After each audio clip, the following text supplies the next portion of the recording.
Hi, I'm here to talk about ReGlove. I'm going to start the presentation off by asking how often do you think about how you grab an item? For us, it's second nature. But for my uncle here, at a snap of a finger, he experienced a stroke.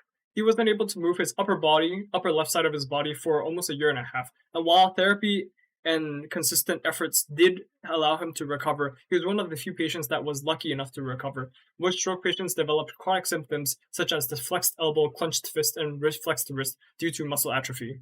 And so for a bit more context, 1 in 4 people in the world will experience stroke, and over half of it is upper body, and only 10% of those population fully recover.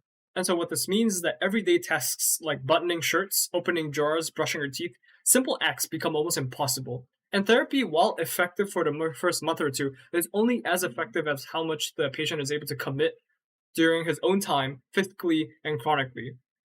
And while existing devices do exist, they fail on a multitude of levels, which we'll explain a bit more later. And so what we're proposing here is a computer vision rehab glove to be used anytime, anywhere as a compensatory device.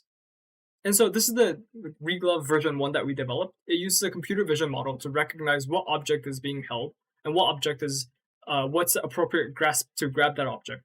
It then tells the glove, in this case a pneumatic air-powered glove, to grab it based on the suggestion, and I'll drop it just for the sake of the sample. And so we're using the same computer vision model and applying it onto a new hardware that is polymer based to allow it to be washable, which is a huge problem with accidents during eating or during their bathroom breaks.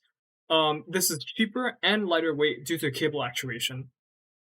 And so while there is competition, specifically Myomo, that's been the most prominent competition in the past decade, there exist 3 main issues.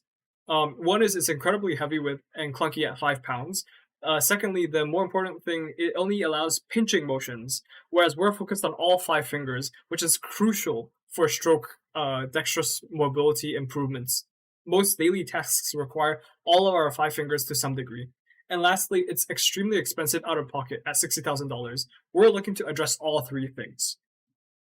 And so we're finalizing our glove design, and we're going to start clinical trials with NYU and Tampa General Hospital, and we're hoping to ramp this up.